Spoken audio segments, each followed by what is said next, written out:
د مخ په رنګ تصویر له کوم ځای راوړم ستا د مخ په رنګ تصویر له کوم ځای راوړم بې نظیر لا نظیر له کوم ځای راوړم چې اواز له جواب په لبیک ورکړم چې اواز له جواب په لبیک ورکړم داسې ویښ بیدار ضمیر له کوم ځای راوړم په اثر چې تک تور زړونه سپینېږي هغه خوله هغه تاثیر له کوم ځای راوړم زړه مې غواړي چې د یار عشق کې فقیر شوې زړه مې غواړي چې د یار عشق کې فقیر شوې په غم خوږ زړه د فقیر له کوم ځای راوړم تحریر لولم د هر چا نهار غمګینه ستا تحریر غوندې تحریر له کوم ځای راوړم السلام علیکم د روحستان ټي وي ګرانو کتونکو په نوي مرکه کې زه شهاب خیام تاسو ته حاضر یم زما سره په څنګ کې ناست زما ښاغلی زما مشر نهار احمد غمګین صاحب دی چې د هغه تعارف تاسو سره په لنډو ټکو کې کول غواړم د هغه د والد محترم نوم سربلند خان دی چې په قام باندې خټک دی او د خوشحال بابا په نوسو کې راځي د هغه اوسنۍ استوګنه اجاره حاجي نامدار کورونه شاخ نمبر 6 ده پیدایش 1940 عمرزو کې شوی دی یعنی په 1940 کې په عمرزو کې هغه پیدا شوی دی تعلیم یې په عمرزو میډل سکول کې تر 8مه پورې کړی دی پیشه زمینداري ده او شاعري د 1952 کې یعنی په 9 جماعت کې هغه شاعري شروع کړې ده د هغه د وینا مطابق چې زما یو ورور به د دې شاعرانو سره کېناستو پاسېدو او د هغه په تاثر کې د هغه په صحبت کې د هغوی په صحبت کې ما دا شاعري دې اړخ ته زما توجه راله او د دې سره زما مینه پیدا شوه د هغه ادبي ملګري بخت شیر اسیر صاحب دی اسرائیل فانوس صاحب دی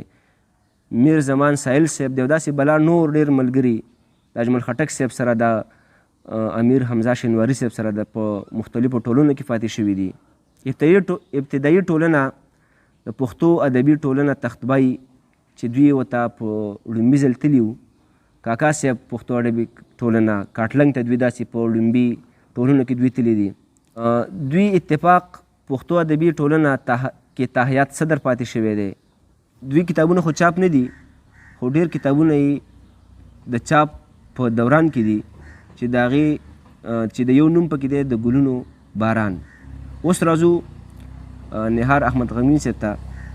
غمګین صاحب په پروګرام کې ته هرکلی وایم مننه ډېره غمګین صاحب خپلو مینوال ته دا ووایي چې تاسو تر اوسه پورې د خپل ادبي ژوند نه څومره مطمئن یې د ادبي ژوند نه خو چې انشاءالله اوس خو هم زه سپین ږیري مرګ ته نږدې یم زه وایم چې بس اخري سلګو پورې زه مطمئن یم ښه جي او دا راته ووایي چې په تاسو په کومو اسنابو باندې طب ازمایي کړې ده نو تاسو ته خو چې ما مخکې مې وویل که نه خیام صاحب چې د پښتو هر یو صنف باندې ما ته اوبو راسل دی ښه جي که په چاربیته ده که لوبه ده که ټپه ده که غزل دی خو چې څه پکې دي په پښتو کې نو بس ټولو باندې زه لیکلی شم ښه جي ګرانو مینوالو راځو د هغوی نه خوږ کلام اورو غمګین صاحب خپلو مینوال ته یو کلام پیرزو کوي بیا به مخکې ځو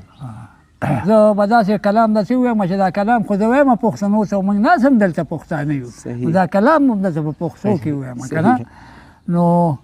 زه پښتون وایم هغه چا ته چې پښتو وایي څوک یوازې خان سرمایهدار ته پښتون نه وایم او په خوله پښتو کوې خو پښتو نه پېژنې ستا د غرض د پښتو یار ته پښتون نه وایم او پښتو جرأت ته وایي تا کې جرأت نه وینمه پښتو جرأت ته وایي تا کې جرأت نه وینمه داسې ډرپوک بزدل ډوزمار ته پښتون نه وایم او چې ناقابل د پښتنو د قافلې مشري چې ناقابل د پښتنو د قافلې مشري د پښتنو داسې سالار ته پښتون نه وایم او چې هوښیاري خپل مفاد وي بل غرض یې نه وي چې هوښیاري خپل مفاد وي بل غرض یې نه وي د حده تېر داسې هوښیار ته پښتون نه وایم او حریص نظر په اقتدار قوم سره څه شي واضح حریص نظر په اقتدار قوم سره څه شي واضح داسې حریص د اقتدار ته پښتون نه وایم او که تابعدار نو پښتون یې ګنې نه یې پښتون که تابعدار یې نو پښتون یې ګنې نه یې پښتون بیا خو غدار یې د غدار ته پښتون نه وایم او چې مشورې د کرپشن کمیشن نه راکوي چې مشورې د کرپشن کمیشن نه راکوي داسې مشیر او صلاحکار ته پښتون نه وایم او پښتو په مال دولت کې دی شي هر مالدار دی پښتون پښتو په مال دولت کې دی شي هر مالدار دی پښتون زه خو حجام کولال چمیار ته پښتون نه وایم ډېر ښه طنز پکې شوی دا شعر بیا ووایه او پښتو په مال دولت کې دی شي هر مالدار پښتون دی زه خو حجام کولال چمیار ته پښتون نه وایم او چې د غلطې نظریې خاوند له ووټ ورکوي غمګینه داسې زوی او پلار ته پښتون نه وایم جی مینوالو د غمګین صاحب نم ډېر بهترین نظم واورېدو راځو د هغې نه غزل اورو غمګین صاحب خپلو مینوال ته غزل هم ورپېرزو کوي یا مجنون په زور آوازو که د لیلا کوڅه کې یا لیلا وې مورې وهي چغې یو ګدا کوڅه کې